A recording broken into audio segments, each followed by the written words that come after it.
You're listening to the Cantina Cast, your home for thought-provoking Star Wars talk. Join Albert and Jonesy in breaking down the latest news, trailers, movies, and of course, your favorite characters from a galaxy far, far away.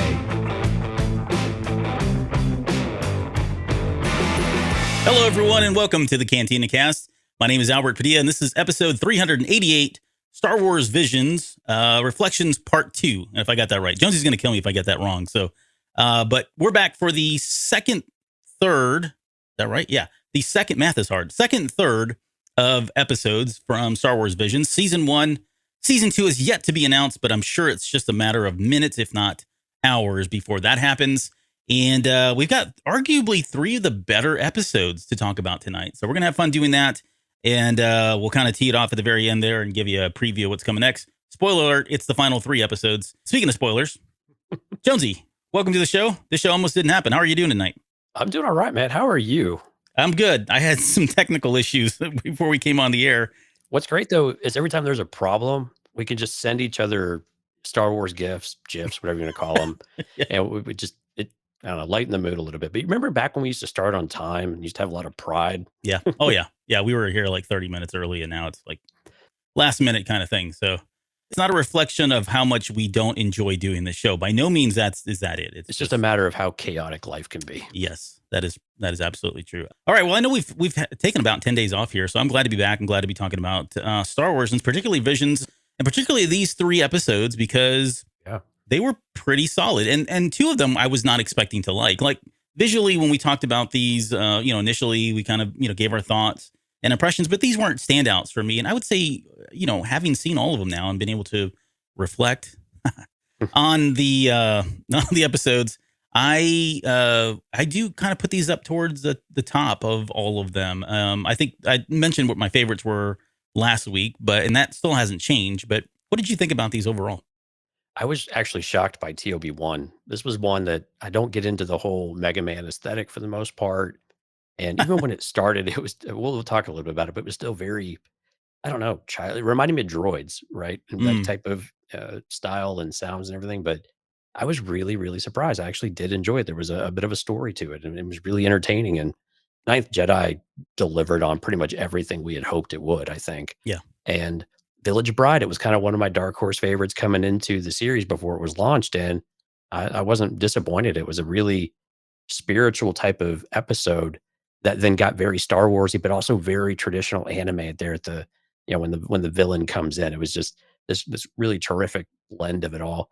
And though I don't know if I can make any sense of what they were trying to tell us with all of it, but we'll dig into some of that though as we get into it. But overall, I think from a 3 episode stretch of how we're doing these, at least for these 3 parts, this might be the kind of the best grouping of the bunch. Yeah, I would say in soccer we call it the group of death, and there was plenty of death in these episodes. Oh yeah. Yeah. So before we go any further, just want to acknowledge our newest Patreon member. We've got a $5 subscriber, just goes by the name Jones. Hey, they got to be all right then. They have to be okay, I guess. Maybe we'll see. To be determined, but thank you for joining that. They will get access to the comic book coverage that we've been doing. And I cranked out 3 more last week, and I've got 2 more coming probably next week. So I'm going to be camping this weekend, but nice. Yeah. We've got War of the Bounty Hunters 5 comes out next week. So I'm just going to bundle the last 3. It was a little difficult doing issue by issue on those. So just going to group the overall story arc there, and we'll wrap that up here in the next couple of weeks. Yeah. We did have a few things of news though, Albert. Oh, did we? Yeah. We haven't, again, it's been a while, so we haven't talked about Book of Boba. So Book of Boba Fett comes out December 29th. Yeah, this is like old news now, right? It is old news. But that's super exciting, man. The time between Christmas and New Year's, we're going to get a brand new series kicking off. That's pretty exciting. I joked about this on social media because they originally last year announced that Book of Boba would come out in 2021. Right. And they stuck to their word. Squeaked it in. With December 29th as the release date. So good on them for not leading us astray, but it is kind of funny that they released it on that day of all days. So I'm sure there's a very good reason, and they don't really do anything that's not strategic in some way. So whether it's production or what's always funny is at work, usually that means you had a contract to meet, And if you release it before you get production going before this Right. date, Yep. there's some financial incentive for it. And if you don't, then there's some sort of financial penalty. Mm-hmm. But yeah, I guess maybe just delivering on the promise. But that's super exciting. I mean, it's always good to have. It's so weird. These days we get new content during the holidays, Yeah. like during Thanksgiving or during Christmas. That's not typical. We usually never, when you and I were growing up, like episodes were on hiatus by that point. Right. Yeah. And I You think know, it's there's just so much Star Wars out that they got to put it somewhere. So we're dude, going to they get are it. cramming it in. That is Yeah. for sure. Yeah. There's never a dull moment anymore. That's right. But Yeah. speaking of new content, it's October. It's Yes. October 6th. We're recording this. And of course, that means everybody's favorite month, Halloween month, right? Mm-hmm. So we've got a few new things. We got Kevin Scott's The High Republic Adventures. He's got the Ghost of Vader's Castle coming out, IDW. I think we're up to issue 2 with the third one coming out here next week. I looked at Was that those this week. I think it's this week, but I picked them up and I've read them. They're darker than I thought they were. They Like, are. I mean, yeah. they're still kind of like aimed towards the younger audiences, but Right. it's nothing you'd want to show or like read to a 5-year-old or say, hey, you're a 5-year-old, pick this up and read it. Because the imagery alone, like the artwork is fantastic. It's cartoony, but the imagery, the artwork, the artist, I forget who that's doing the comic, does a really great job of making things look really eerie. Yeah. And those cover C arts, if you're a comic book nerd like we are, the cover C artwork has been truly awesome. Mm, And then the cover B art, rather, one with especially the Chewbacca one, the Wookiee. yeah. It's just Yeah. really, really cool. What else is coming out? Oh yeah, the Lego Star Wars Terrifying Tales. Yeah, It's I on saw Disney it. Plus. What'd you think? It was okay. It was okay. I was expecting it to be better, but it was. I mean, it's hard to go wrong with Legos these days. They've tried and they were successful a few times, but for the most part, I feel like those are always pretty solid. Good laughs, and they don't really take themselves seriously by any means. There's a lot of Easter eggs, a lot of nods.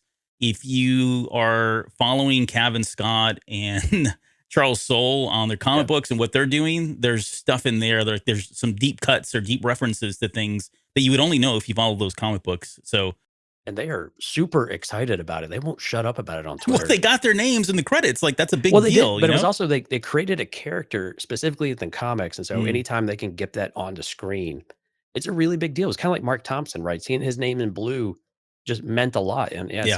same thing for this one, I think too. Exactly, you hit on the head there. But just a way where they have a character they created specifically for a comic series, and then or Charles Soule did, and then Kevin Scott with a lot of influence in there as well. But that's the reviews, kind of what you said about the reviews I've seen of the Lego. If you like the Lego, really anything, it pretty much delivers what you would expect. There's nothing super special about it. It's entertaining. You get a few chuckles, and but it's nothing earth shattering. It's not going to change your life or anything. But it's kind of worth the, what is it, like a 45 minutes? It's something like that? 45 minutes. Yeah. Yeah. But still, it's good to get people in the mood for Halloween, especially a little more, Ken friendly stuff. Exactly. Yeah. And I mean, it's more Star Wars. So come on, let's not complain, right? Well, hold on. They do keep you employed, I guess. Yeah. What else is coming out? Because I didn't write any show notes down for news. Well, no, that's about it for right now. We'll see what next week brings. We can't spoil it all right now. Okay. Well, we've got when is Ronin officially? Oh no, we can talk about October 12th. Yeah, so next week we can talk about it as of the 28th, but October 12th, I believe, is the official launch date. it. Yep. So that'll be coming soon. All right. So get your pre-orders in. Yeah, we'll be rolling into that in about 2 weeks with coverage on that. So, okay. Well, with that, let's get into our main topic, which is going to be The Village Bride, T0B1 or Toby. I've heard it both ways now, especially when you listen to the audio with the audio stuff on, and then the Ninth Jedi. And I put those in reverse order because I want to talk about the Ninth Jedi last, just because it was kind of like the better one of these, although they were all pretty good. But I thought we could just end on that one. So I'm probably going to screw you up because in the show notes, it says the other one. That's okay. I'm adapted, Okay, good. adjusting to all the chaos you bring. Yes, that's what I'm here for, folks. Chaos and disorder. Right. Okay, let's talk about The Village Bride. And I'll read this one. You can read the next one here. I'll give you the quick summary. A Jedi on the run is summoned by an old ally to observe the strange and beautiful customs of a remote village on the eve of a wedding. The Jedi must make a choice when she discovers their peace is threatened by a local warlord. And this is probably one of the more, like, I'm going to call it deeper, but it's probably more layered, right? There's more layers to this than again, what appeared just from the trailer, which really wasn't fair. But even after you've watched it, again, there's just a lot of dimensions. There's a lot of thickness to this one, just very much like the Ninth Jedi. What was the one last week we were talking? Oh, well, of course, the duel. He Right. made a whole book about it, right? So those are definitely, it's just deeper. There's a lot more going on. And it starts off with this whole, the carrying of the bride thing. And I went back and looked up to see if there were like traditions of Japanese traditions where, they would carry brides on their back or something. And I couldn't find anything, and I didn't really spend that much time on it. But I just wondered if there were any traditions that you were aware of, either in real or Star Wars. I don't remember this in Star Wars at all. Or were they just germaphobes? Right. They wanted to keep her feet clean for the shrine, basically. Okay. Is that what it was? Like pristine going in? Something like, I mean, that's what he had said I think his name was Asu. Yeah. That he said in the script there. I looked too, and I couldn't find it because I was like, man, this reminds me of something. And there are definitely cultures out there that have all sorts of what is it? Is it Hindu weddings where they do like a circle around thing? I mean, there's all of these really cool. I'm going to call them rituals to be very generic here, but Traditions? just traditions. Yeah, traditions of what you do in these types of ceremonies. So it was really cool just to see something very different, and hiking up a mountain to go to a shrine effectively. He must really love her. Man, and he wasn't even breaking a sweat, man. He was cool. He has like no problem to do that. Yeah, I like the animation on this show too. This was really, really solid in that respect too. I was just going to say, I did find that in Britain, when they carry the bride over the threshold as well, but somewhere it veered off from, we do it here in the U.S., or we're supposed to, I guess, maybe, I don't know. It's a tradition that one of them, bride or groom, carries the other person over the threshold of the house. And I looked into that a lot, and the only one that I could find was the Britain one. It was because they felt like the ground, the threshold itself had like bad spirits or demons, I guess, or right in the threshold itself. And so the groom is supposed to carry the bride over that so she doesn't step on it, because if she steps on it, then there's bad luck, that could come the way of the marriage. So this is just like in baseball where the pitcher will jump over the line. Yes, when he like crosses blocking in or out of the diamond. Yep, same kind of thing. It's a foul. Yeah, some way. all the evil spirits on the baseball diamond. That's right. They call the Force the Majina. Or is it Majina? Majina, yeah. That was interesting that we've heard like the whole idea of the Force is no different than like mana. You hear that a lot in video games, and Right. like ki and the spirit of energy, right? It's all that mystical, intangible, whatever it is, right? Life gives way to it. So no different here. I thought it was I thought it was cool that they just had a different name for it other than the Force, and that's what they refer to. Almost like the I wouldn't say the sisters, the Night Sisters, but same kind of thing where they are manipulating the Force in some way. They're probably calling it something different, but I got the sense there was a line in here where they were talking about. I guess it was later on when the bride comes out to talk to Kara and or not Kara. What's her name? She didn't have a name. Oh, it was F was her name. F, yeah. Whatever that means. Force, female, fun, Fig Newton. I don't know, something. But she comes out to talk to F, and she makes a comment about, oh, you can feel the Force too, or you can see the Magina as well, or feel the Magina as well. So I took that as, I want to ask you, are these folks Force sensitive or in some way, or was just she Force sensitive in some way? Well, and I had a broader question of that, because I think, is this planet a nexus planet, or a Force nexus, right? Yeah. Because we do have this stone, and we had the idea that the planet had memories. Now, it was interesting. They were broadcasting the memories that these two were part of. And there was some part I didn't understand with the whole crumbling of everything. I'm assuming that happened at one time. Oh, yeah, I didn't know. Oh, go on. Sorry. We'll come back to that. No, I mean, there were a couple parts of this I didn't quite understand what it was trying to show us, but I think it was probably more symbolic of the changes the planet had been going through, and things like that, because they had talked about stripping of the resources and kind of what the village is under these days after the end of the war. Because this era is post Order 66 at some point, just to kind of ground people a bit there.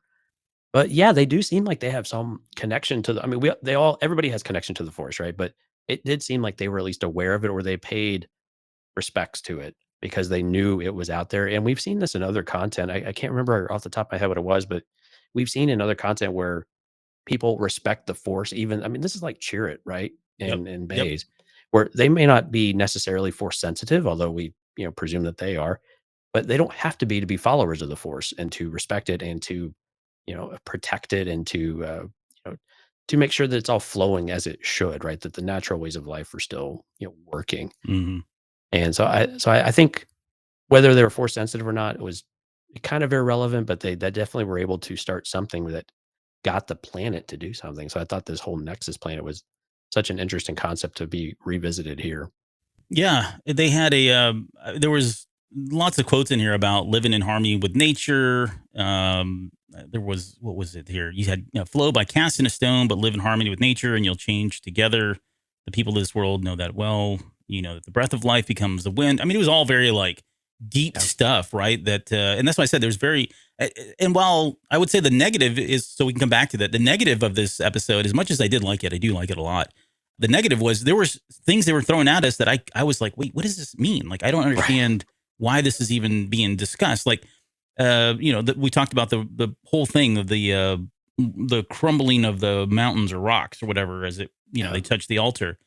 We never got a payoff. Like, at least I don't remember anything significant or anything being mentioned as to why that occurred. Oh, and that's what I'm saying. I don't know if it was just all in connection with what had happened during the war, because I also talked about war. The only thing that comes from war is loss, Hmm. right? And as I think it was just more of that theme, right, of harmony with nature, preservation of nature, not destroying nature. So I think there was a bit of an underlying theme going on there, and that definitely has that tone. But at the same time, I think it was still very much again, it's kind of like Avar Chris, right? It's just the way that she sees the Force, and to give us a new way of saying, okay, what we've seen with Avar Chris and what she feels with the other Jedi, whether it's, in this one they kept calling it the sky, the Force, the river, and we've seen other similes with that, with, it's a raging sea, it's a song, Hmm. it's Hmm. all these things. So it's this continuation of the way that the Force sings and talks to people, and the way that they interpret it, that it all still just binds in all these different ways. And I think that's the part that's really most interesting about this episode in particular, was that it just continued to expound on that, to where you can still think of it in even more ways than what we've realized lately that our minds have been opened up to in the High Republic. Yeah. Yeah. There's different depictions of the Force itself, is probably another way to say that. Right. And I guess around this point we get the background on what's going on, and essentially you've got a village elder who is supposed to be taken as collateral so that these group of raiders can kind of do whatever they want.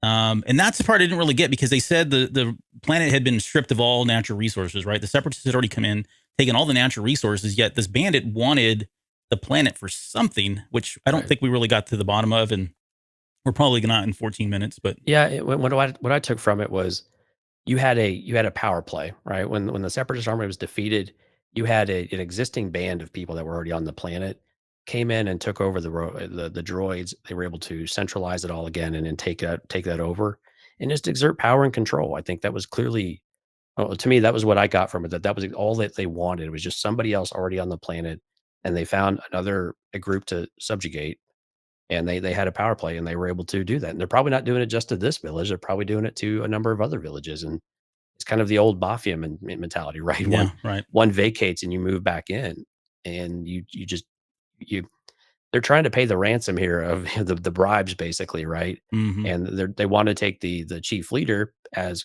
what they call it, Collateral is what they yeah, said. collateral, right? To make sure that they kept paying their dues, right? Or they kept in check and they kept in line. They weren't going to rise up against them.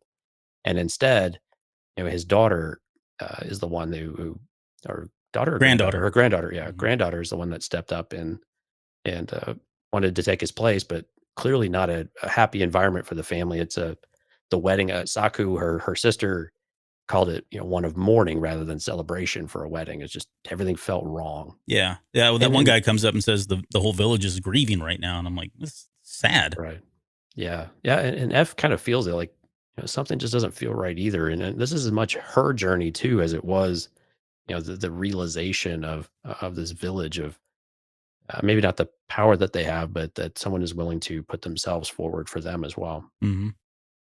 And let's talk about F for just a quick second. Because it, I, blah.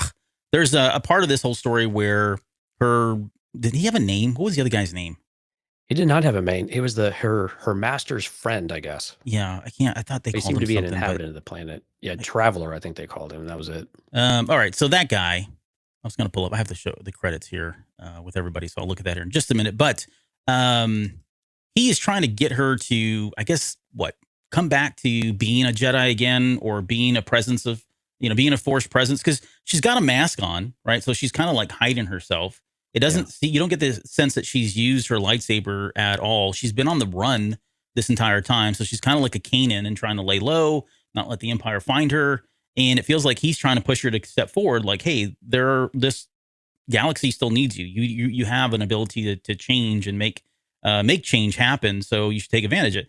Feels very similar to like Ahsoka in that way too. When you like getting back to the Ahsoka novel and what she was doing, she was trying to stay low, but yet her natural instinct to be good was always surfacing and getting in the way of that and causing that kind of conflict for her. And eventually she comes out of it, and it's a really great moment at the very end.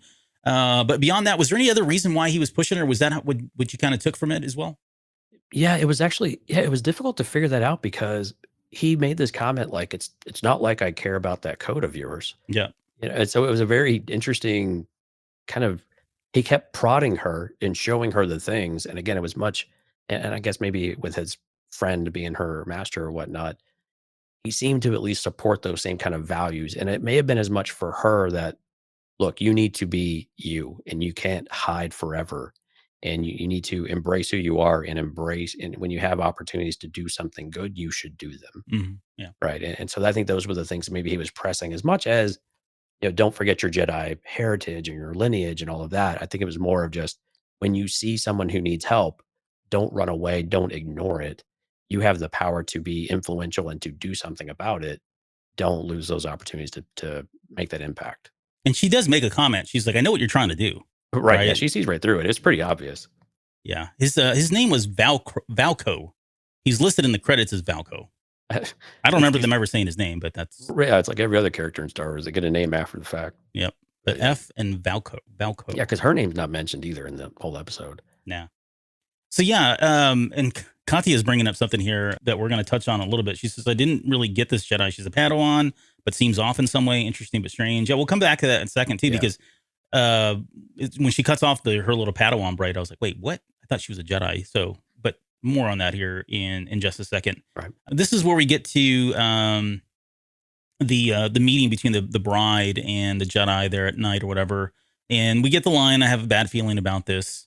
Right. And every episode. Well, in every episode. And so like what we said last week, if you didn't catch that or you haven't had a chance to listen to it and you just happen to be listening to this one, what we said was this is a love letter to George Lucas and a love letter to Star Wars. And so if you were given the opportunity and you didn't know if you'd ever be able to come back and write anything ever again for Star Wars, and because you're doing it in a format that's just not been Star Wars traditionally, you're going to put in all the stuff that you remember and love, because you want to see it on the screen. Like I'd be able to say, I wrote that line, that infamous line of, I have a bad feeling about this. I got it in on one of my works. And that's why you see a lot of lightsabers and a lot of, I've got a bad feeling about this, and a lot of references to kyber crystals and the Force. And even the next one here with the TOB1, Toby, there were lines that were just almost directly lifted out of Star Wars movies for the sake of somebody being able to say, see what I mean? It's on the nose, sure, but it's an homage, right? It's they're paying tribute to it.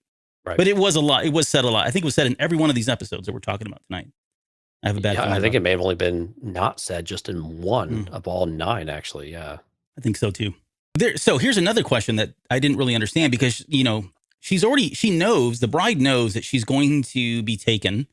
And, when they're having that conversation, she looks over to her husband, Asu, and says, but she says, I won't ever be alone.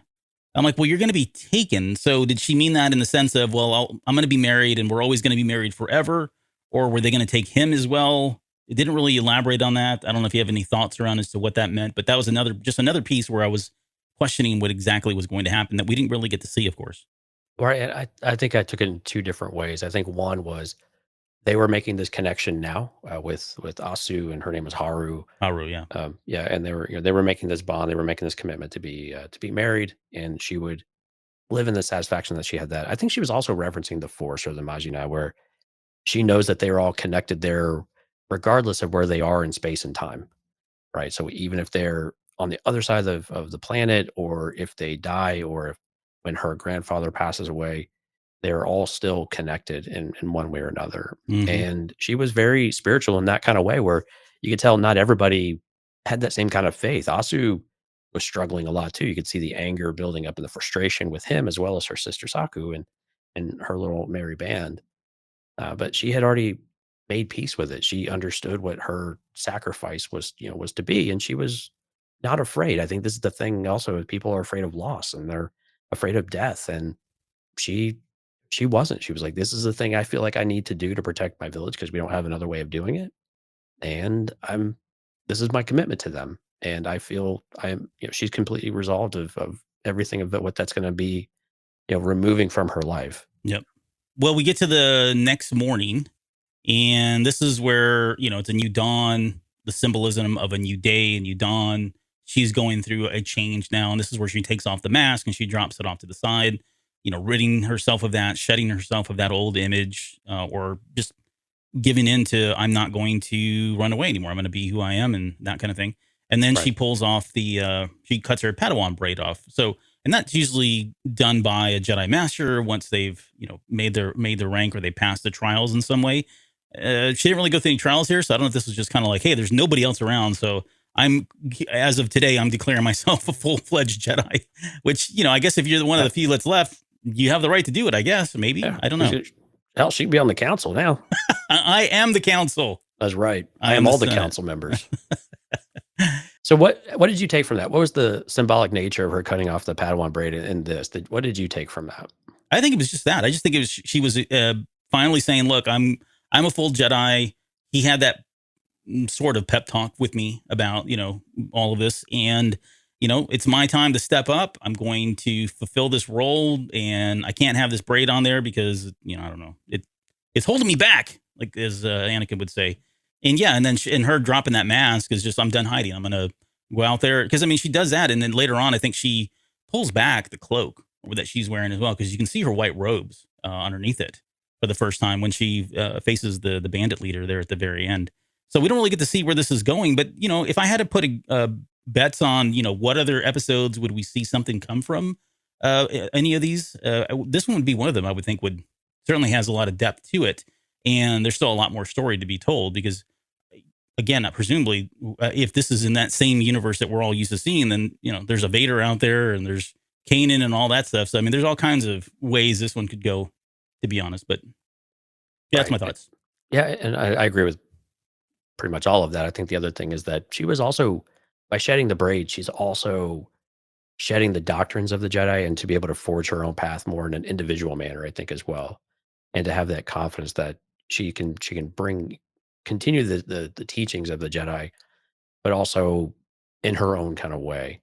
And that realization where people don't, or when you're like, well, I don't have anybody else to really rely on or to train me anymore. I need to forge my own path. I need to take that step on my own and kind of be my own person. And now I would have left the mask on because I thought she looked pretty cool with it. She kind Yeah. of reminded me of what was it, like Raven in the Teen Titans or something like that. Oh, yeah. But I know what you're talking about. Yeah. yeah, and but so I thought the look was kind of cool. But yeah, it's a really I really like this. I'm agree with you though. This is an episode where they really could come back and continue to look at her adventures later on. What else does she come across? And does, whatever the traveler's name was in this one, you had mentioned there for a second. I totally forgot about it already. Who's To that? do with, to do with the trash can for the head. Oh, Valco. Valco, yeah. So that's another thing where, Trash can. well, it sort of looked like, man. It does look like a trash can. But one thing I was really excited about this episode is that Lord Izuma, the bandit, lost a hand, Yeah. Yeah. I saw that. which has been a while. Yeah, it feels like it's been a really long time since we've seen anybody lose a limb. Of course, Yeah. Toei loses one later on too, but Yeah. But whatever. that's self-sacrificing kind of thing. Well, it kind of, yeah, we'll get to it. Yeah. It was different. Yeah, because you would have thought if he pulled hard enough, it would have just cut through him. But okay. Right, yeah. Enough.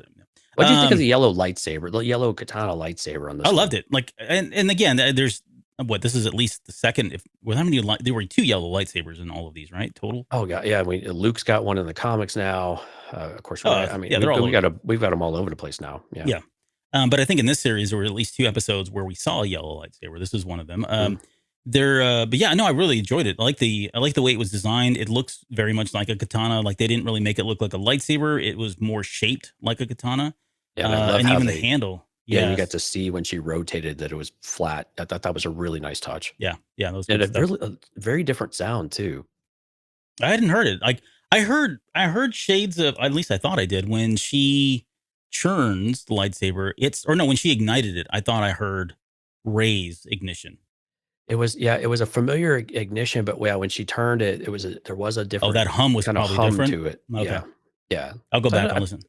I like it when they do that though. You give us the familiar, but also give us something new, and it just gives a little extra depth to it, something that we haven't, expected or seen yet or heard yet, I guess, Mhm. in some of these cases. The other thing that I was going to mention here was the freezing of the lightning bolt or the blaster bolt. Yeah. Which was cool. That was obviously a direct pull from The Force Awakens and what Kylo Ren was able to do. It was a good little nod there.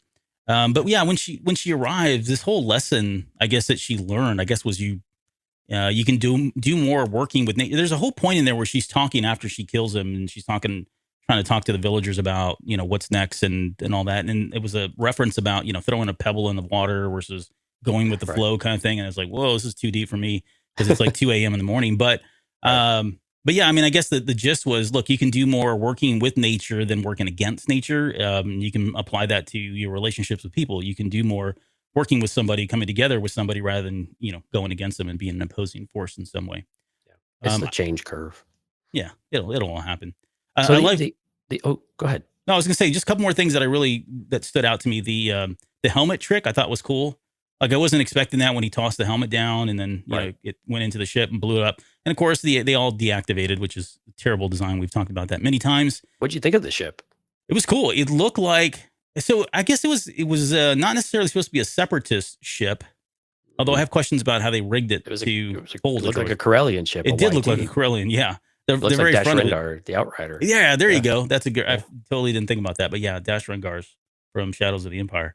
I like the "I am a Jedi," and that's when I think you hear the Rey sound when she says that. I enjoyed the rocket heels, like I don't know where those Is came that what from. they were? Yeah, so when you listen to the audio descriptions, they talk about how she's got like they call them robotic heels or something. They have a name. I put them in the show notes as rocket heels. But yeah, when she did that, those things open up and it gives her a boost. So she's using the Force, of course. That rhymes. But she's also using her. That was awful, man. She's using her heels. I know it sounds like a bad Dr. Seuss book, but she's using the heels to kind of propel her as well, which is what allows her to kind of get that shot off. And that's, again, 2 episodes where we saw that kind of happen, where they just suddenly disappear and they're like right there in front of them, which is all very Samurai Showdown and all that. But yeah, that was kind of a neat little trick there that she used, and very precise in just cutting off his arm. I thought he was dead, and like I don't like. Oh, he was cut in half. Was he? Well, then how did she? But he had her. Jedi wizardry, man. Oh, okay. Well, I'm not gonna get. I have Pretty sure he was cut in half. Yeah. Yeah. But overall, yeah, I mean, it was great. And then she leaves, presumably to go, I don't know, go be a Jedi now. I think she kind of mentions that there's the whole big galaxy out there. It just kind of ends there. So we're kind of left with a lot to be questioned and a lot to be answered. Yeah, there was one you done the quote where she's walking and talking, and you were just summarizing it a bit, where F was. She makes the comment, Majina, may you rise and may the force be with you. Mm-hmm. And that was to kind of go back and just maybe recap on Majina before we move on to the next episode. Is Majina the planet then and not the force? Or is this just her linking the two together where, that there wasn't anybody to actually do that, so she did that for us? Yeah, maybe. It's possible. Yeah. I don't know. I mean, that's a good question, really. It really is. I have no idea. I took it as the Force, but it could be the planet. I'm thinking about video games now again, where like Secret of Mana and all that, and the planets and the Unicron. There you go. Yeah, that's what it was. All right, Transformer reference, folks. Yeah, let's move on. Okay, we're gonna go. Let's see. Chef Chris says those rocket heels were so sick. Yep, they definitely were. Yeah, and I'm with Katya on this one too. I felt like all these episodes were tentative of a pilot to a series. I think they were. I mean, I think they were they're dipping their toes in, saying, "Look, we're going to give you anime Star Wars, and then based on how you react, it may give you more, it may give you a lot more. We don't know. We'll see." Right. So it's very possible, and it may not. move on. Is this one you want more from? I don't know. As much as I liked it, like there are other ones that I would want to see like put to the front burner, like front burner before this one. Yeah. Just because I don't know, like that, like it seems like they didn't give us enough to believe there's a lot more still to do with her character. There's still certainly a lot going on, but what is she going to do as a single Jedi? If she's the only one, she's stuck like Kanan or any of the other Jedi. They're just kind of living in secret, and eventually, if Vader's out there and the Emperor's out there, and she's going to be like, "Oh, I'm going to go fight them all." Well, guess what? You're not going to live very long because Right. you're not Luke Skywalker, and there were a lot of things that had to happen for him to get to that point. So, Right. Yeah, it's a bit of her story is very similar to so many others. Yeah, it's difficult to say, yeah, I want to see more of it because it feels very familiar. mm-hmm. Yep, But still very good. I really like this. This was one of those that was, you don't know everything that came ahead of it. You don't necessarily need to know anything that's coming afterwards, but it was one of the more self-contained story, even though there were a lot of things that happened elsewhere. But you get enough of it here to where it did feel like more of a complete story, at least for what we needed here. Although, again, a lot of gaps in what would have helped us make sense of it, I think, is yeah, maybe where we're landing on, right? yep. Okay, let's talk about T0 or TO. Is it T0B1? Yeah, Or is it technically. TO? Or It's Toby. T0. Well, it's just like everywhere else. It's really C3P. Oh, well, is it O or 0? It's Oh. it's O, yeah. That's the thing we don't even know anymore because all the zeros they say O. They kept calling him TOB1, but it is T0B1. Yeah, they call him TOB1, but it is a 0. Right. And then the professor later calls him Toby when he's morphing into Mega Man. Yeah, I just call him Toby. That works. Keep it simple. But why don't you kick it off here? The little All show right. So summary. a cybernetic boy who dreams to one day become a heroic Jedi discovers a secret about his creator's past that threatens their once peaceful existence. Oh, it's way more menacing than the show was actually. Right, where all the boinging and the boop, boop, boop, well, it's very different. Like you look at the very first 5 minutes of this episode, the very last, well, at least the battle, like they're night and day different in terms of how they are. But this was a very dynamic episode where you go from something that felt very kiddish and childish to something that was like, okay, it's evolving a little bit more, and then it got pretty intense and dark for where it started. It was just such a dramatic shift from where it was. Well, and it's very like, he's jumping around and making little, I don't know, he's kind of going between his legs, and you got the little droids that are kind of like mice running around and they're having fun. The music is very hokey pokey kind of thing, right? It's very kiddie in terms of the way it sounds. So it all starts off that way. And I kind of label this as a Star Wars Pinocchio story. You've got a boy who wants to be real, a boy that wants to be a Jedi, and wants to be real because we'll get to that here in a little bit about, can droids be Jedi, which is, we've never talked about that on the show, but I've got some thoughts here. Yeah, there were a lot of, but there was and then you got what is it? Professor Minata or whatever. He is, he's like a Geppetto, right? He's created all these different droids and that sort of thing. But the whole point of this is they're trying to bring life back to this planet, which I took it as Tatooine as well, because it had the twin suns. I don't know when would you say this takes place? Like around what era? That is really, I thought about that long and hard. When I was putting some of the notes together in the recaps, I was like, okay, let's define where the era is at, help people in case they haven't seen it or they don't remember. But this one could have happened, 1,000 years after Luke Skywalker. It really could have been that far down the road. I mean, you have a Jedi who is, the light has basically been extinguished from the Jedi. They're in hiding. So, okay, that could be any number of times. Also, you still have Inquisitors. So that doesn't necessarily mean he looks nothing like anything we've ever seen from an Inquisitor. Right. The technology seems a lot more advanced than what we've seen it in other places. So, and again, that there's no life, and it does seem like Tatooine because there's moisture farms and the two suns, like you said. And so there's a lot of similarities there. But yeah, it could have really been, and presumably if they brought life to this planet, then this is well beyond, either well before or well beyond any timeline that we're really familiar with. True. Yeah, maybe it is like well before. I would say so too. Like it doesn't. It's in a different dimension. Actually, it doesn't matter what time frame. It's just a different dimension. Yeah, that's fair too.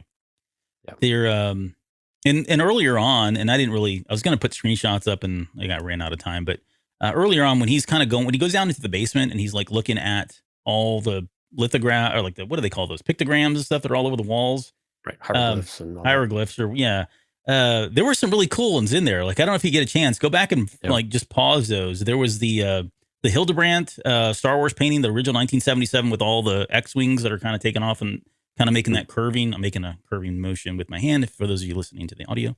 You can And hear it if you yeah, really you can hear listen. it. Turn it up Listen. real loud. Ready? Here it is. There, that There was it it. was. That was it.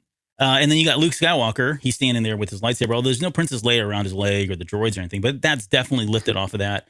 A little bit later, when you go a little bit later on, there's a picture of what looks like General Grievous fighting Kenobi. So it's like this menacing looking thing with like all these arms and lightsabers on it. And in the background, I thought it looked like Kenobi, Obi-Wan, and Maul, but the black dark side figure that's in the middle has two separate lightsabers. And so maybe it's Dooku, maybe it's, it's as far like from part two, Attack of the Clones. Right. Yeah. It's just really cool when they do that. There's just so many things you can just stop and go look for. And even like the sequence where Toby is, imagining being, he's got real captured into it and he's raptured. He's, I'm going to be a Jedi. I'm going to, fight the Empire. And he's like swiping at, at Walker legs. And just the animation style of that, though, was also still very, it was like something we would have seen in a really cool Japanese piece of art. And those are some of the things I really liked about it was that there was this very traditional Japanese poster art that we got back in the 80s. And it really captured the spirit of some of that stuff. That was really nice to see that on screen. Yeah. So the reason I had mentioned those little images was because if that's what made me think this is in the future, because those are all scenes that have happened already in episodes 1 through 9 or whatever. So yep. Okay, Just so decided. it's been decided. Yeah, just like that. A couple lines that stood out to me. I kind of mentioned these earlier, that there were some lines that were lifted right out of the show or right out of the movies. When Professor is it Minata is talking to him? Right. Yeah. He says, when it comes to the future, you see there is a distance, but there is also the immediate. And this reminds us of Qui-Gon Jinn saying, to not Live in the moment. Yeah, live in the moment, right? And says, well, Master Yoda said I should be mindful of the future, not at the expense of the present. That's exactly what they're talking there. There's he has the old adventure, excitement, Right. Jedi don't crave these things. That's in there as well. I mean, like just the exact same words as far as what they used. This one did have I've got a bad feeling about this as well. So a little bit later, although it was kind of a BB-8 reference because it was the droid that said it that we couldn't understand and he had to interpret. He repeated it, yeah. Yeah, he repeated it for us. Which I think that's happened once or twice in these episodes as well. Mm-hmm. Someone else says it, but they go ahead and say it again for us. So let's get into a controversial topic. In this episode, they allude to that this droid, Toby, can feel the Force, right? He's having dreams, first off, right? And not to get into the basement, another podcast, but there's a book that was written called "Do Electric Sheep Dream?" Do robots dream of electric sheep? And that is what spawned the Blade Runner movies, right? And it's the same kind of concept, same idea that they're struggling with here. Is at some point does your programming of a droid or robot or whatever you're calling this get to so realistic that they start taking on realistic traits such as dreaming and having feelings and having emotions for people, or is that just programming? Just is that really advanced programming in some way? But I think where we've seen this before, at least and talked about, and maybe you and I have probably never talked about it, but I know growing up and having conversations with people about Star Wars and the Force and all that, R2-D2 was always one that came to mind. Like if you had to pick a droid what droid could be Force sensitive? Like it seems like he has so many heroic moments and so many things just happen to go his way in terms of luck, right? And then going back to there's no such thing as luck, there's only the Force. That's one that I've always felt like, okay, if you had to make a case for any droid in Star Wars, whether, being Force sensitive, apart from like the General Grievouses and some of the other ones. I mean, there's stuff in Legends that we can talk about as well where they definitely were, but that was one that I would always think it was. But what are your thoughts on that? Can droids be Force sensitive? This episode doesn't really answer it either. It just presents more questions, I think, because the professor tells Toby to use the Force, right? And to reach out to the Force, but it's clear that Toby doesn't know what that actually means, and he doesn't really feel anything, and it doesn't really seem like he actually gets to that point in the episode at all. Did it seem that way to you? It does. It does. For me, it did. There was a turning point where I felt like he did, but I don't want to spoil anything because I have a theory. But go on. I'll come back. We're going to get to it. Don't worry. Okay, yeah, but there's certainly some aspects of it that definitely did feel like that, right? So the world between worlds type of scene where the Inquisitor is going to take him, basically kill Toby, and the professor, basically brings him up into the world between worlds and talks to him and says, you are a Jedi, and he knights him and all this other stuff, and he momentarily flashes between being a real boy and being a droid. So, like that. Yeah. I'm a real boy. That's good Southern Pinocchio you got there. That's right. So I left really with no good answers because there were just as many arguments against it. If we were to sit there and watch the episode all the way through and like talk about it as we go through it, I think there's just as many arguments against it as there are for it, if not more against it. So I'm curious to hear where you landed on this. Where's my helmet? Where's my hat? And I keep saying I'm going to do this. I'm going to get some foil and I'm going to take a hat and just wrap it. Like, what I'm Blame saying? Stephanie. She's the one supposed to do that. Yeah. I know. But okay. So the short answer for me is I think at some point, artificial intelligence can get to where it becomes lifelike. It never truly is life, but does the Force care? Maybe is the question. Can the Force can you get so close that you're able to finally manipulate the Force? I don't know. This episode to me, I walked away thinking, oh, okay, it is possible. And they kind of showed it, but there were certain things that had to happen, and I'll come back to here in just a little bit. But yeah, I think that's kind of where I kind of landed on. Oh yeah, he is Force sensitive. Because one, he's having dreams. So why would droids have dreams? Two, he was able to control the Force. He went up against the But what if Inquisitor. the professor planted his dreams? Well, that's true. But yeah, I mean that's very possible. But then what if he programmed his own magic. dreams? Because so the other thing is this, so just to get argumentative about it, the other thing is that the professor is constantly upgrading him and making him grow. Mm-hmm. Right. So he is constantly evolving in a way, even if it's from a programmatic standpoint, that he is doing things to help the boy grow.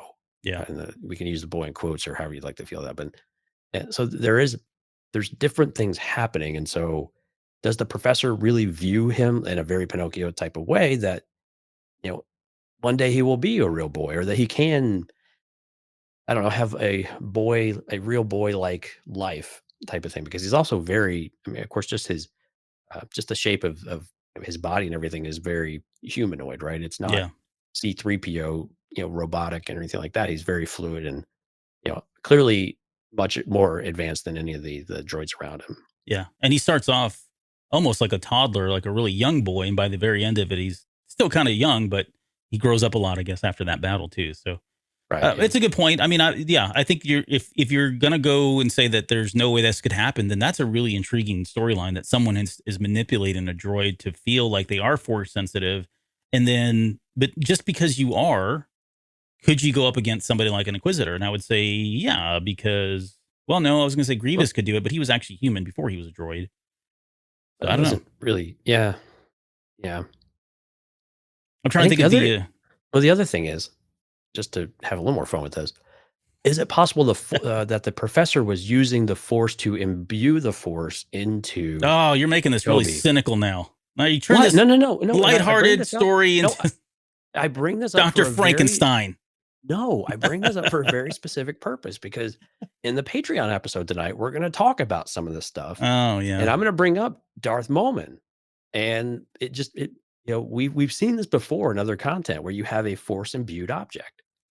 Whether it's a person's spirit or it's a vibe or this impression in the Force, like the cave on Dagobah, all these different things we've got. Yeah. So is it possible that the professor was doing this, incrementally or little by little to either continue his work? Because the other thing we haven't really talked about, the professor was trying to restore life, of course, and they had actually made it happen. And of course, the professor dying is what actually kind of made it happen, I guess. The cosmic Force type of thing again. But I don't know. I thought it was in the ballpark though of everything else we saw. Oh yeah, absolutely. It's like, why not on this episode? Let's just throw the whole kitchen sink at it. we should have just done a whole episode on this. Should have been the Patreon episode where we just talk about this. Could have been, yeah. Yeah. for like 2 hours. Okay, we got to get through this. There's tell Chef Chris that we're going to push Ninth Jedi the next week. Sorry. Right, yeah, sorry, buddy. We're going to run out of time on this. He would have our eyes. Special episode only dedicated to the Ninth Jedi. There's Geppetto says he says I'm one with the Force is with me. There at the very end before he knows he's going to die. Right. Once he's killed, we get the whole background on the terraforming and all of that. There is when the Sith shows up, they have that battle, which I thought was great. I thought it was really choreographed really well. The way he fought was awesome too, because he was taking advantage of the fact that his torso could turn. So at points when he was fighting, he was just pivoting, and his arms would pivot and rotate back. So he wasn't like held, to our human type restraints and what our bodies can and cannot do, which is cool. And then once he kills him and he goes back and, he figures out, okay, I'm going to go through with the professor's dreams, which basically just boils down to terraforming. They were trying to take this planet and grow life on it when it was particularly void of life. And so, John Fong. Okay. Yep.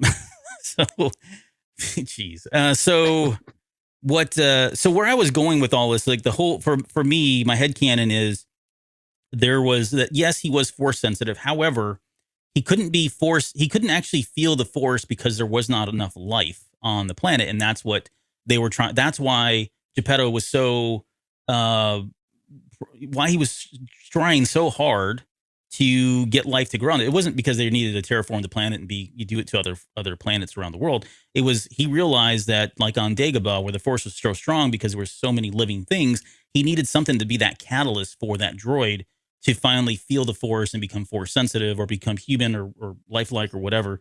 And so that's why when that plant started, I guess when he had grass in the water right before the Inquisitor got there and all that, that was, the life being grown. And that's where he was finally able to kind of take that next leap forward. So that seems to support my argument that the professor was working on Toby to imbue him with the force. Yeah, exactly. He just needed the spark. That would light the fire. Yeah, jeez. To burn down the Inquisitor. How many quotes can we sneak in here tonight? We're going to find out. Yep. But I thought the last cool moment for me was the way CO3 jumped on his back and became like another like propulsion force to allow him to kind of make that samurai cut and cause him to fall down. So it was very Gundam / Voltron. Yeah, there you go. Yeah, exactly. Yep. Well, and the Inquisitor was pissed, man, when he found a droid. I mean, it was like an abomination of sorts. It was really interesting to see that kind of reaction from a dark side of people, darksiders who typically completely manipulate the force in the most obscene and perverse ways. Yep. To then think that was perverse in its own way is very, very interesting and odd. Yep. And I'm going to steal the show for 2 seconds because I forgot to do this last week and I told somebody. See you later. All right. No, I'm going to throw this up because I picked up this pin last week. It's a Avar Chris pin. It says, "We are all the Republic, for life and the light," which for life and the light, she got this quote from Light of the Jedi, because that's the only time they ever say for life and the light. It's always for life and light after that. So, but yeah, I just want to say thank you for this amazing pin. It's huge. I mean, it's enormous. But I threw the website there up, sparkofhopepins.squarespace.com.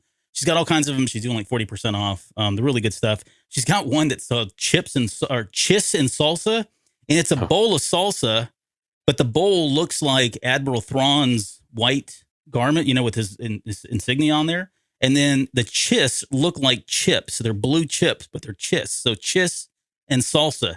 Come on. You can't get any better than this. I mean, it's amazing. Wow. It sounds like a Patreon episode title we're going to have here at some point. You're probably disappointed now you can't use it. Yeah, no, I can't use it. I've already spoiled that.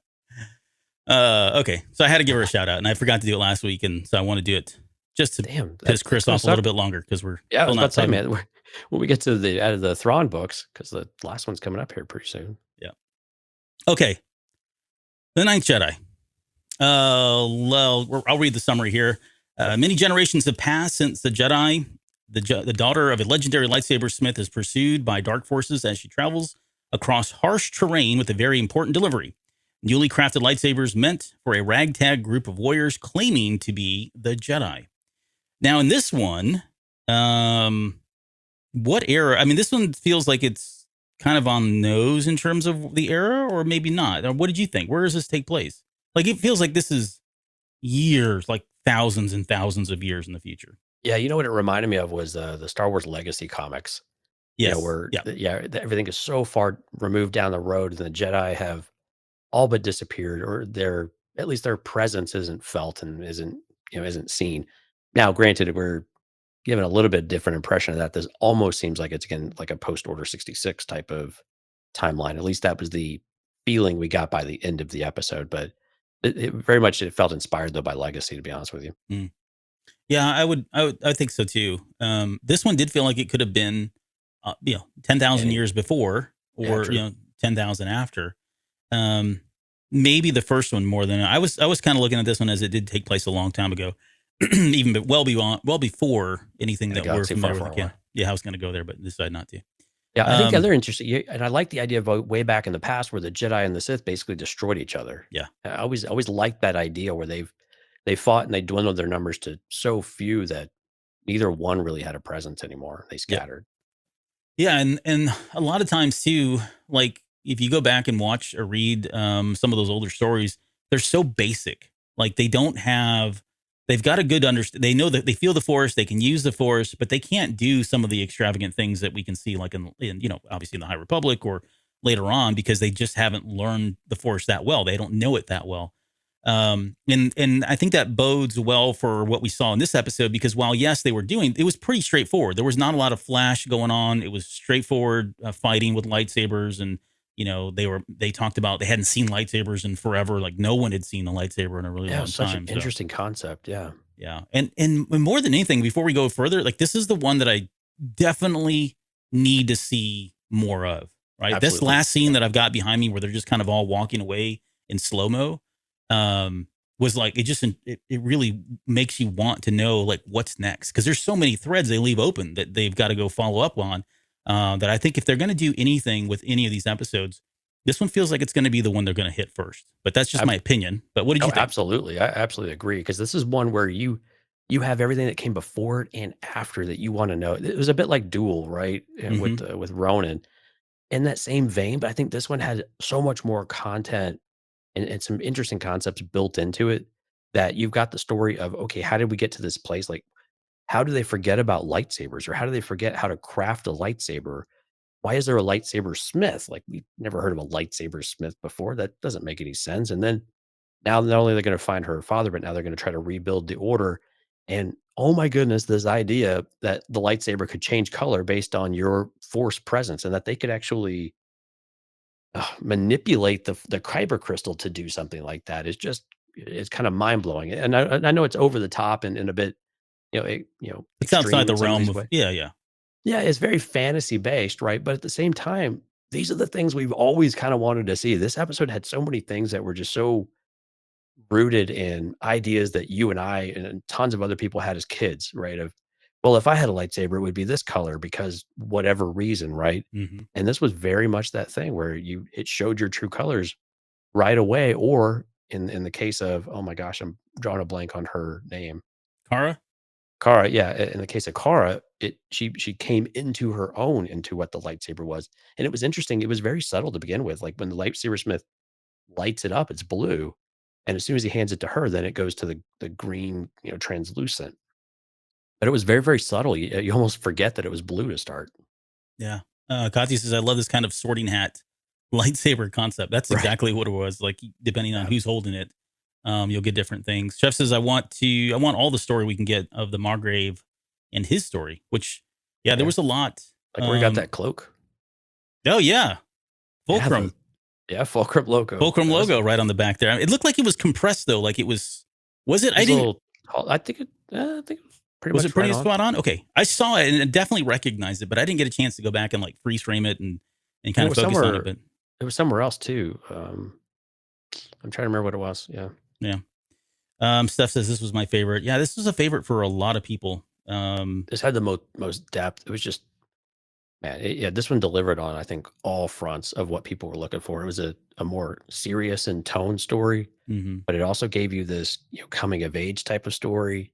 And then it gave you this really great combat sequence and it gave you kind of mystery and has you interested in the past and what could come next. And the end was a little heavy-handed. We kind of knew where that was going, where they flipped the camera up, and I didn't need the lightsaber sound with the with the temple and the light Yeah. coming out, and then have it like that was a little much. But man, it's easy to see why this is clearly becoming, or it probably almost, I don't know if it's unanimous, but significant number of people, this is probably their best one, their favorite one. Yeah, it is. At least in my circles, I know that's the one that people kind of put up there as far as it being their favorite.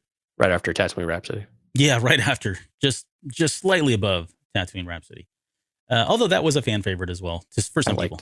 Certain circles of friends enjoyed that one. How about that? Okay, let's. I want to talk about some of the kind of the big moments or the pieces that stood out for me on this one. The planet itself was very interesting because we were told that this planet was rich with kyber crystals.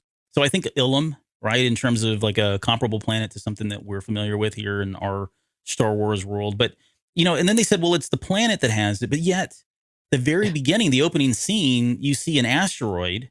Yeah, they're fetching asteroids out of orbit. Yeah, because then that asteroid had it looked like it had like a blue kyber crystal in there that they showed it, and then it disappeared because it got pulled down. So then I started thinking, okay, well, maybe that was a moon at one point that used to circle the planet, that suddenly that moon blew up. And so, yes, there's probably kyber crystals that they can mine from the surrounding asteroids now, the debris of that moon that's now in orbit around that planet, or they are truly mining kyber crystals down there at the bottom. Either way, I liked what you said about this was an interesting concept to have a lightsaber smith who is just cranking these things out, and he knows how to do it, rather than having in the traditional sense where Jedi, had to do this as part of one of their tests, right, in order to kind of excuse me. And I don't know if he actually knew how to. He still had to have the schematics from the Margrave, right? If I recall that correctly. But he had the skills and the equipment and things like that in order to do it on time. And again, that's another aspect of it, of like, okay, well, if the art was lost, then how did they find the schematics for it? What did that look like? Of how did they, were they attracted to, did the Force call them in some way in order to do that, or what? And to go back to how they were fetching the asteroids out of orbit, which is really, really cool. Just a slingshot, like it was basically a fishing line. Well, yeah, but it was like a fishing line, right? It was like fly fishing. It was a trebuchet. It just, and they just yank them straight to the planet. Of course, in reality, that caused quite a disturbance there. But sure, but Star Wars science. They probably had a bad feeling about it. Oh, did they use that line here? They didn't use it in this one that I remember. Yep, they did. They did. All right, it's probably down below. I didn't put it in the notes because I just got tired of writing it. Yeah, there's so that was all great stuff. Ethan was the first to arrive there. That was a good twist. I wasn't expecting that. Right, I just kind of took hook, line, and sinker. Oh, they were all Jedi, and I think that they were pretty crafty about giving Ethan, the guy, the lightsaber first to ignite, and so it does ignite blue. So you're still thinking, oh, okay, yeah, they're all still Jedi, and that big reveal when they finally ignite their lightsabers and they're all red, you're like, whoa, wait a minute, this is not what I was expecting. Right. So that was very cool. But it made sense because I was really worried. I was like, man, these are the jerkiest Jedi I've ever heard in my life. And we've heard some pretty jerky ones. Yeah, Windu. But there's and then there's we talked about the emblem, the Fulcrum logo on the back there. Another line that kind of gives you, it's kind of teasing thing. Like when you go back and you see all the hints and clues that they gave you that they were actually Sith. When the Margrave walks in as a robot, he says, "I sense the dark side here." Right. And so you're thinking at that time, like in the moment, in context, you're thinking the Margrave, because they're talking about the Margrave. Is he a Sith? Can we trust him? That kind of thing. So you're thinking, oh, the dark side's here. It's probably him. And it really is these other Jedi or Sith or whatever. We'll come back to the question about who was the Ninth Jedi, because they did answer it at the very end, although it wasn't very clear to me. Like the math doesn't add up, but that's something else. Yeah. And then just the whole tempering of the lightsabers, like that concept of, yes, he was creating them, but he was putting them together per schematics, I guess you would think. But he's also found a way, or he's following some kind of pattern that allows them to change color based on their allegiance. And we got to see that in real time change where, what was it? I called him Udi Disc because I couldn't think of what was his name? I wrote it down. Remember. Yeah. If you're watching the live stream, his head is right in between us though.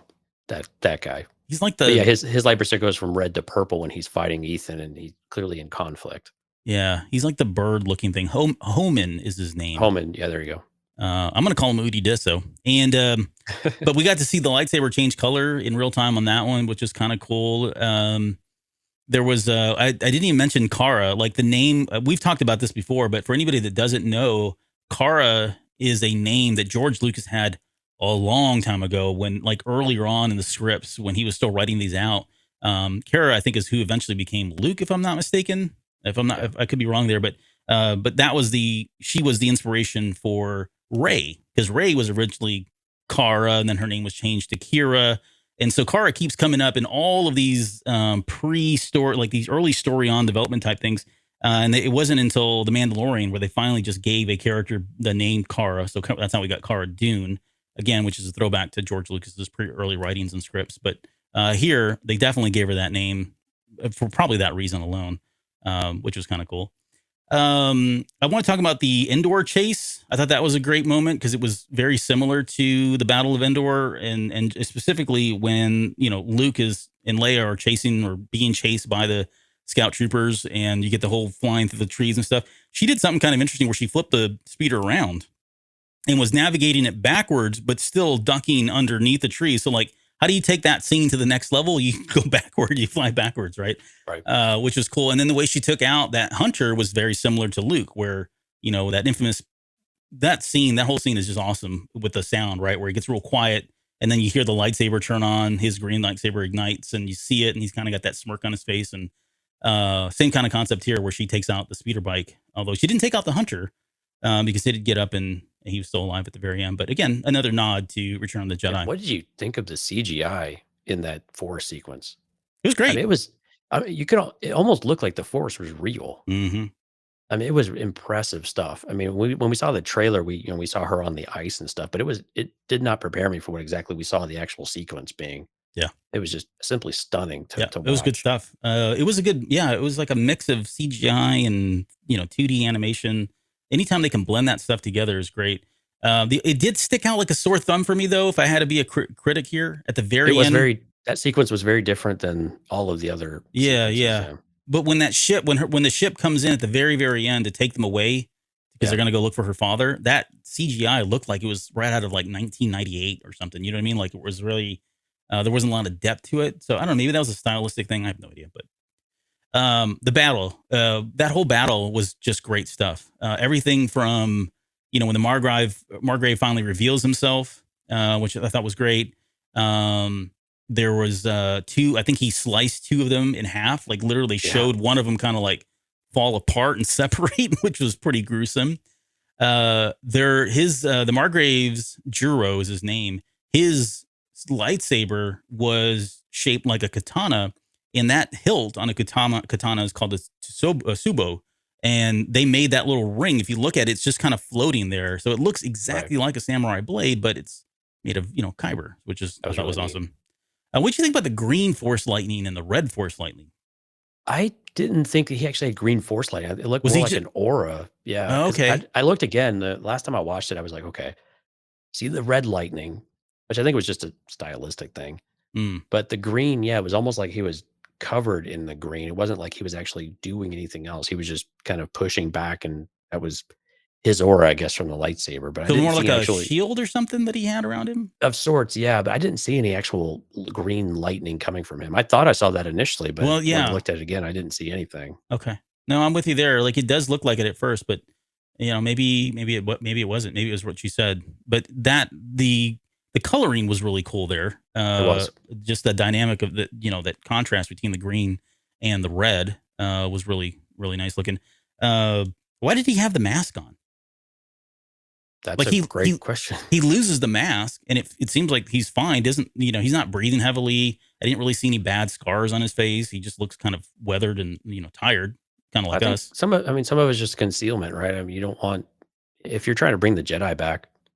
But again, presumably the people who know who the Margrave is, but maybe he didn't want these people to see his face for whatever reason that might have been.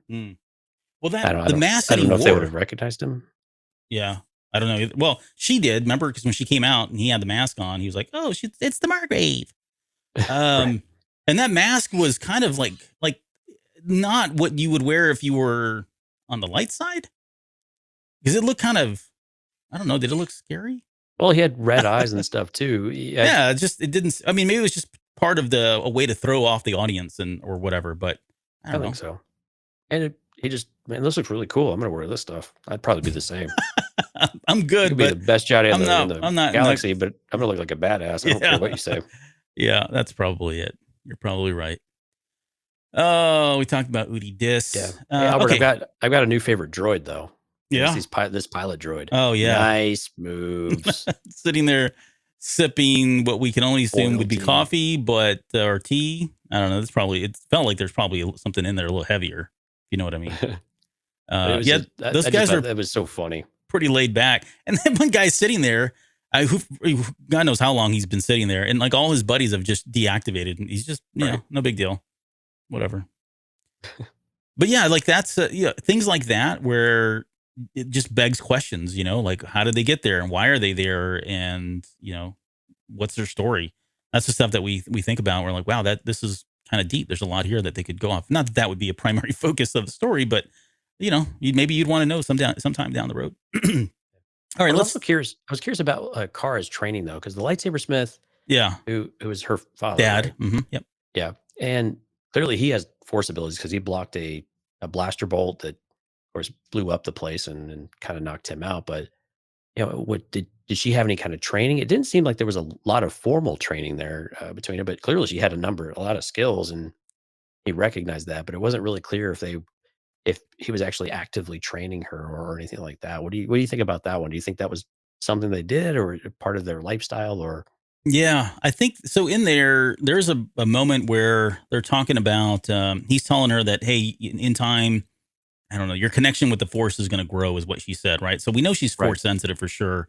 I would guess that she has had training. I mean, you got presumably a lightsaber craftsman of some sort. He's training his daughter, or maybe she's been training under Margrave. That's kind of where I think she probably, if she's getting any training, it's probably for him. But there's certainly that aspect of it. There's later on when the hunter's chasing it, he says something about, he says, I sense he says, what is it? The force is strong in this child is what he says. Right. And that's like a kind of a Vader in the trenches from episode 4 callback as well.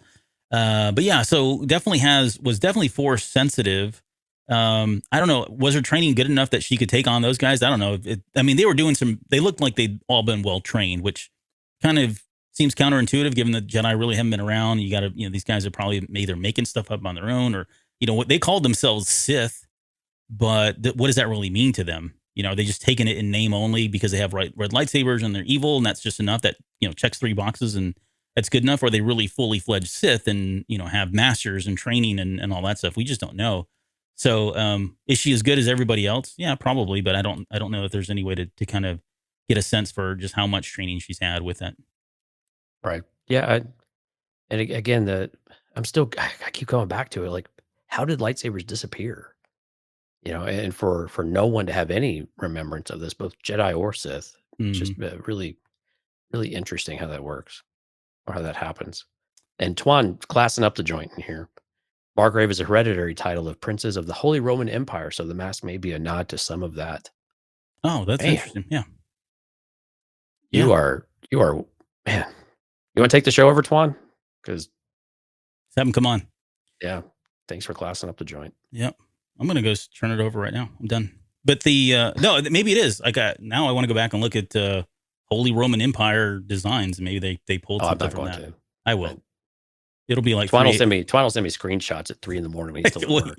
And that'll be after he and I have spoken about it at 3 a.m. in the morning. Fantastic. I can't wait for the Cliff Notes. Yeah, right. Okay, let's get to the very last question of the night, I guess, is who is the Ninth Jedi and what did the Ninth Jedi mean, like in terms of that number?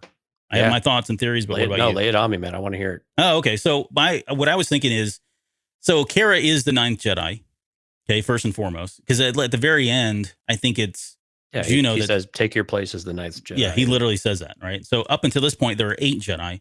So Juro is one of them. Omen is 2. Her dad is 3. She's the 9th, but that's technically the 4 on my fingers here. So there's still 5 other Jedi that are out there. What about and I Ethan? think, oh, that's right, Ethan. So, okay, so 4 more Jedi. So there's still 4 Jedi that we don't know about.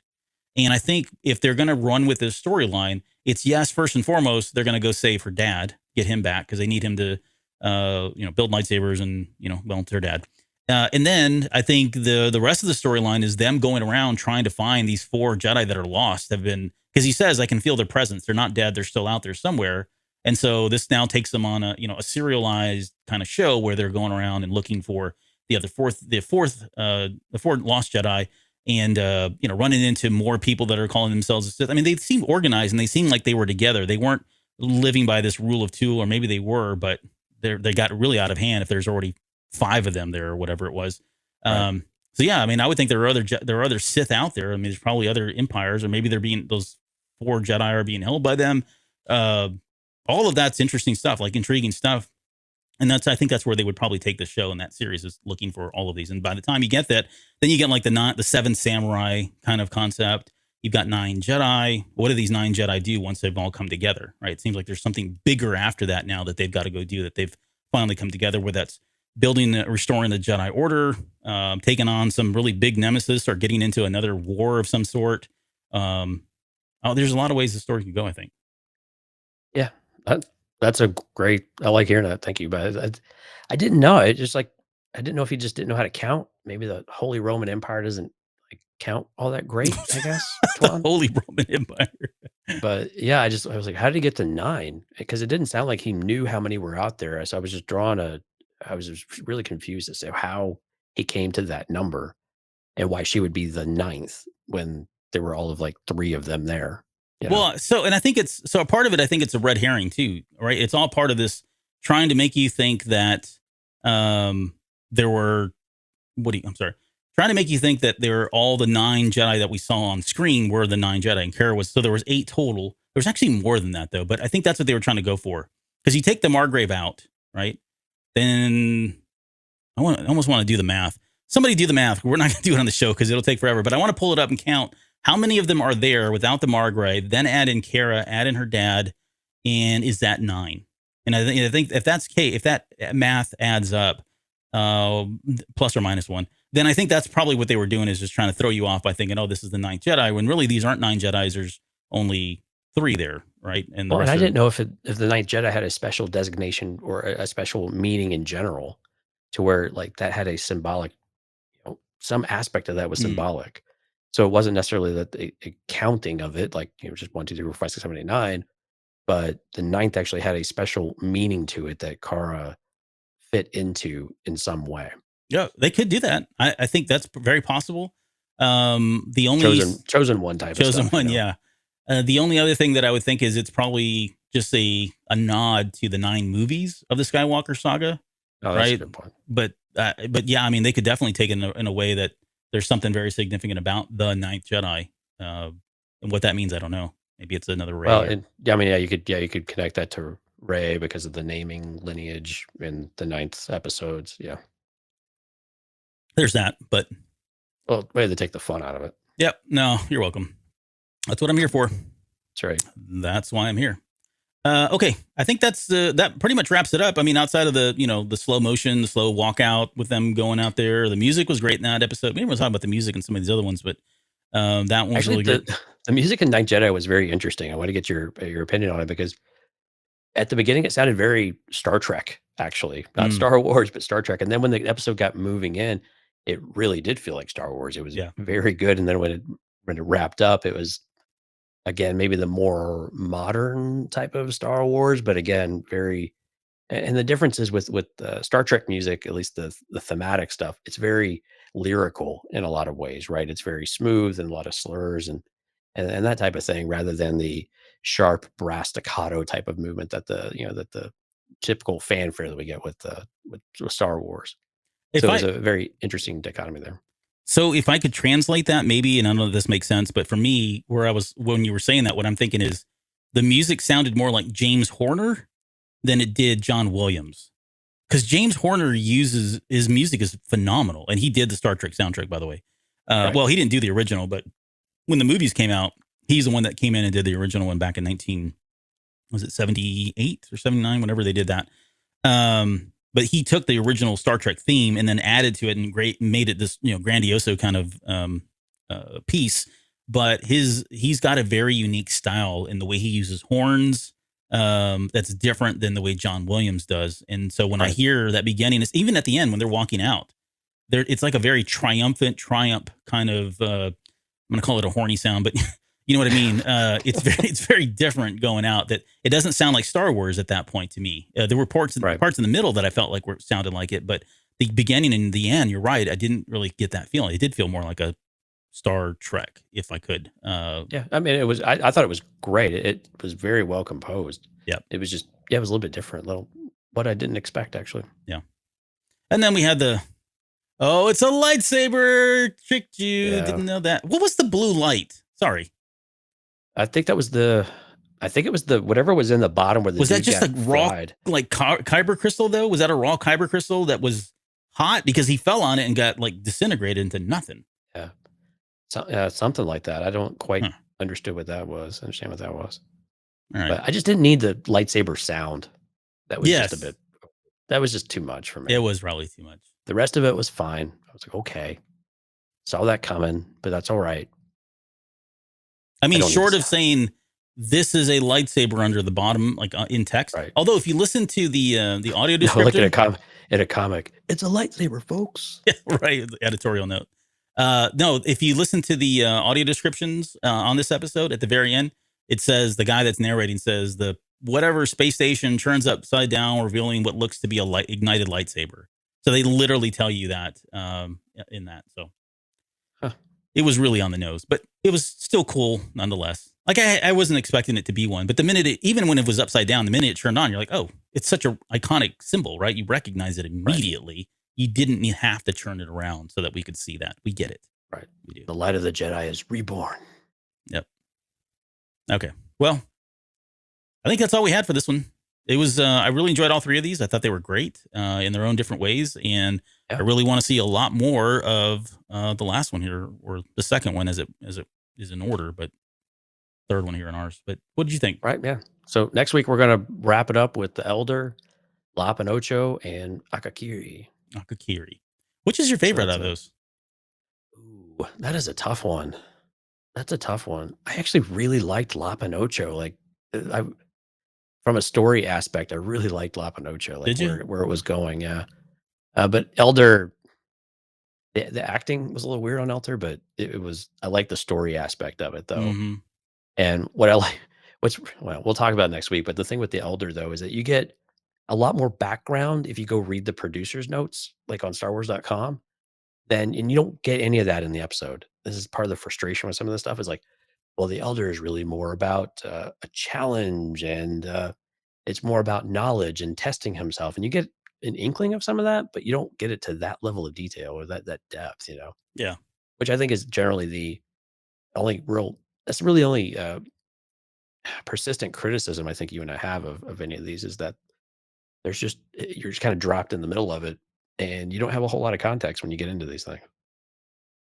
Yep. Yeah, that's true. But we'll do that next week. And then, hey, we got a Patreon episode after this. We do. What are we doing this week? We are talking about The Leveler, and the episode is called Leveling the Playing Field. And I don't understand if there's a pun there or not, but if there is one, I didn't pick up on it. And then Jonesy did some really good artwork for it too. So thank you for doing that. We'll have it up here lifted straight out of the comics. So yeah, go check buddy. it out. go check out social media, or again, patreon.com/thecantinacast, and you can pick up all the great content we have over there. Hey, I forgot one thing. Oh, he's making that face. Yeah, no, I meant to talk about Simu Liu. I probably said his name wrong. The guy that played La Zima, the father, is the guy from Shang-Chi, the movie, Marvel movie. So he was in this. Yeah. And then Masioka was in this as well as Ethan, who is Hero from Heroes. And I don't think he did anything else beyond that, but I always loved that character. So the fact that those two guys were in there was phenomenal. So nice. I just had to call it out, man.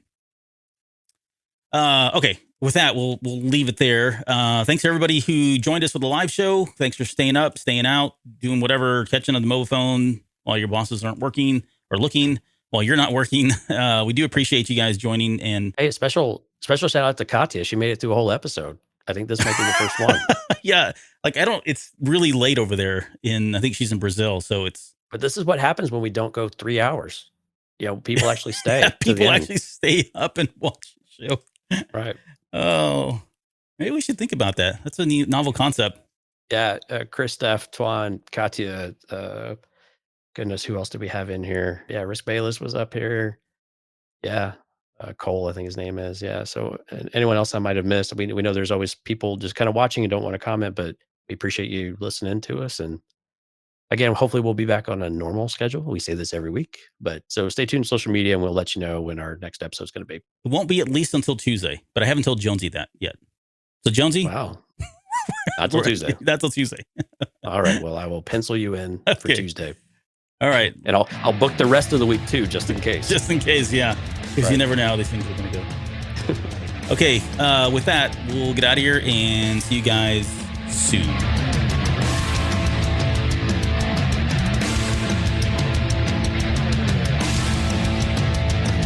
You're still listening? Wow, that's amazing. Well, I'm here to give you the disclaimer. Normally we do a big, long, drawn-out disclaimer thing saying what's what and who's what and all that other stuff, but I think you guys kind of know that Lucasfilm and Disney have no affiliation with us at all, and we have none with them. We talk about Star Wars, which is their property and all that other good, fun stuff, but I think you can tell which is our stuff and which is their stuff. If you can't, well, then send a lawyer to send an email to me, and I'll be glad to chat with them. Other than that, you know what's what, so that's your disclaimer.